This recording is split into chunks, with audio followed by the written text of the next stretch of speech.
Vamos ahora a uno de los mayores problemas de salud pública que existe en la sociedad y que cada día se cobra la vida de muchas personas, más de 800.000 víctimas al año en todo el mundo. Canarias no es una excepción. Hoy se celebra el Día Internacional del Suicidio, una pandemia silenciada que condena la vida de muchas familias. La cifra de Canarias también es importante, 200 muertos al año. Yo creo que es una cifra considerable si tenemos en cuenta todas las acciones que se han hecho con otras enfermedades o con otras circunstancias. En España el suicidio se cobra la vida de una persona cada 2 horas y media, lo que representa 10 muertes al día. Son datos del Instituto Nacional de Estadística de 2019, un año en el que más de 3.600 personas se quitaron la vida en nuestro país por esta causa, y Canarias no es una excepción. Hablemos del COVID, hablemos de la violencia de género, pero ¿y qué pasa con el suicidio? ¿Por qué no terminamos de hablar ni de prestarle atención a esta cifra que no deja de ser una cifra escandalosa y abrumadora? Hemos pasado de 4 tentativas a la semana a 20 tentativas a la semana. Los jóvenes se ha incrementado exponencialmente la cifra. Los psicólogos alertan que los factores de riesgo del suicidio han crecido entre los jóvenes durante la pandemia. Reclaman un mayor compromiso de los poderes públicos, también de los medios de comunicación, de manera que pueda crearse un grupo de trabajo en el que la figura del psicólogo sea una constante. De lo que no se debe hablar es del método, por qué vamos a decir el método que utilizan las personas para suicidarse, pero sí hay que hablar de suicidio. Ahora no han tenido escrúpulos ninguno desde los medios para hablar de las cifras diarias de muertes y de contagios por COVID. Sin embargo, la segunda pandemia que se ha dado de forma colateral con esta es la de la salud mental. Lo que falta ahora es intervenir. Que esa persona que llega a urgencias con una crisis no se le medique y se le mande a casa y aquí no ha pasado nada. Porque esa persona, con esa pastilla, no se le quita el sufrimiento. ¿Por qué no estamos en los planes de emergencia? ¿Por qué no estamos dentro de la sala del 112? Hay enfermeros, hay bomberos, hay policías. ¿Dónde están los psicólogos? Para todas esas llamadas que hay también de auxilio en el último momento. Insisten en que el sufrimiento y la desesperanza que acompaña a las personas suicidas pueden desaparecer con la intervención de un profesional. En Santa Cruz de Tenerife, el Colegio Oficial de Psicología pone a su disposición una línea telefónica para conseguirlo. Bueno, esta labor de también hacer más visible este problema, vamos a seguir hablando de este asunto con Felipe Lagarejo, es coordinador del Grupo de Trabajo de Suicidios del Colegio Oficial de Psicología de Santa Cruz de Tenerife. Señor Lagarejo, ¿qué tal? Muy buenos días. Buenos días. ¿Es un efecto llamada el hecho de hablar del suicidio? Porque eso se ha considerado hasta ahora precisamente para tapar lo que es un problema que ha estado silenciado, ¿no?, en los últimos años. Sí, es un efecto de llamada magnífico para prevenirlo, claro, para prevenirlo.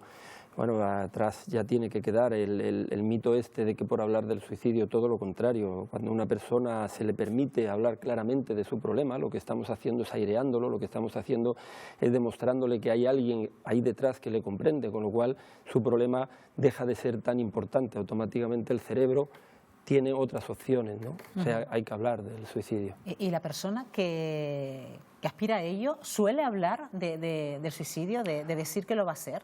No, la persona que aspira a ello deja muchas señales, signos y síntomas que o bien la sociedad no es capaz de interpretarla correctamente o bien la banalizamos, ¿no?, quitándole hierro, quitándole importancia.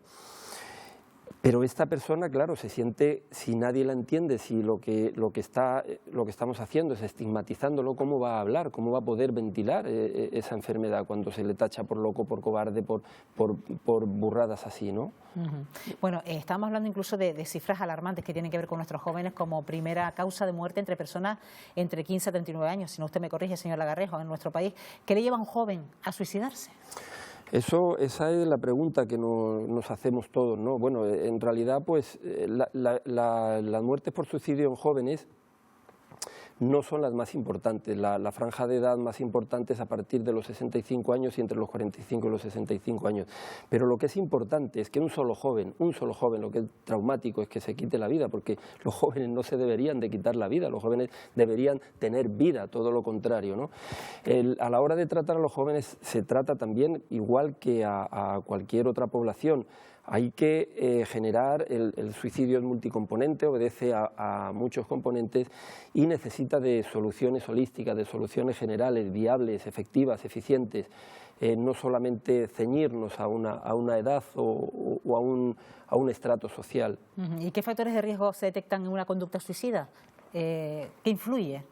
Influyen muchísimas cosas, influye lo biológico de la persona, influye lo psicológico, influye los contextos. Por eso ahora el Gobierno de Canarias creo que va a sacar un programa de prevención, que no es un plan, es un programa de prevención dentro del programa de salud mental que tienen ellos del 2019, pero a nuestro entender queda bastante cojo, ¿no? Me gustaría leerlo y tener más información porque lastimosamente a un colectivo como es el Colegio de Psicólogos ni tan siquiera se nos ha hecho llegar para... Señor Lagarejo, está diciendo que me gustaría leerlo, ¿eso quiere decir que no ha contado con la participación de absolutamente, desafortunadamente para nada, y no lo entiendo por qué, si el suicidio es una solución psicológica, ¿por qué no consultan tan siquiera decir, oye, ¿qué están haciendo ustedes?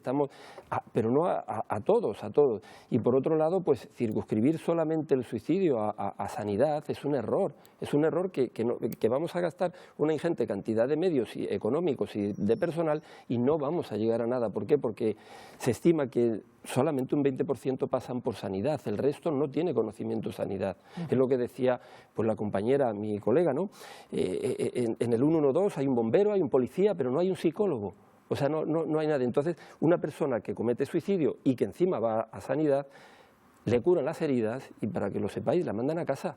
No la trata un servicio de salud mental. La mandan a casa y le dicen, y te cuento casos comprobados, uno y otro, que llame al médico, a su médico de cabecera para que le dé hora para el psiquiatra, que se lo suele dar entre 1 mes y medio y 3 meses. Eso no puede ser. Y detrás de un suicidio consumado o de una tentativa de suicidio, señor Lagarejo, ¿hay un trastorno psiquiátrico de base o no tiene por qué? No. Mi compañera Raquel, neuropsicóloga, también hablaba en un programa de esto precisamente. A ver, normalmente casi todos los trastornos mentales oscilan entre un 10 y un 15% de suicidio, un poquito más en la depresión, pero no solamente en la depresión. Casi todos los trastornos psicológicos tienen un 10 o un 15% de suicidios con ese trastorno, pero date cuenta que en la población en general, sin ningún trastorno, se suicida también entre un 10 y un 15%. Entonces, no necesariamente tiene que haber un trastorno. Y después, lo que llamemos por trastorno, porque ¿qué pasa? Que ahora, porque estemos tristes, ya vamos al médico y automáticamente el médico de cabecera te receta ansiolíticos y eso, si ahí yo me suicidara, entraría a formar parte de que tengo un trastorno mental de ansiedad y no tengo nada, sencillamente estoy triste o no sé cómo afrontar una situación. ¿Y después de una primera tentativa puede haber una segunda? Lo normal es que lo haya, por supuestísimo. O sea, el mayor riesgo es a la semana. Cuando una persona ha cometido una tentativa, el mayor riesgo hay que tener un cuidado excesivo con esa persona porque muy probablemente a la siguiente semana lo vuelva a intentar con más éxito. Te cuento rápidamente un caso que me ha pasado a mí con una persona con una tentativa, se había tirado por unos riscos, al final la rescatamos, la llevamos a la ambulancia y la llevamos al médico. Se informa de que esa persona había tenido varias tentativas y además el riesgo por la valoración era inminente. Había tirado el pasaporte, que era extranjera, había quitado las llaves, se había deshecho de todo. Yo llamo precisamente al centro médico donde va a ir, le digo el cuidado que hay que tener, sí, no hay problema, a la hora llamo para pedir datos y esa persona ya no estaba ahí, le habían dado el alta. 3 horas más tarde, esa persona fallece en otro municipio. Entonces, ¿esa persona ha fallecido por su propia responsabilidad de quitarse la vida? Sí, en parte, pero esa persona también ha fallecido por no haber un plan de prevención, por no haber habido un protocolo de actuación, porque si en esa ambulancia hubiese venido un psicólogo, a esa persona se le había ayudado y a lo mejor no se le quita la depresión ni se le quita la ansiedad, que eso ya sabemos que tarda más, pero sí el secuestro emocional que tienen todos los suicidas.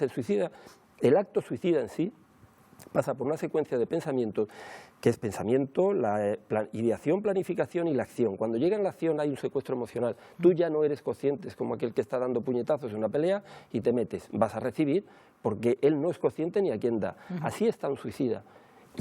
Y ese momento, claro que lo puede quitar un profesional. Lo que no se le puede es dejar a esa persona, como no se le puede dejar a una persona que venga a denunciar un maltrato, como antes ocurría, no vayas usted para su casa, vamos. No. Ahora se le hace una valoración de riesgo. Si ese riesgo es alto, esa persona no sale de ahí hasta que no se ha detenido el agresor.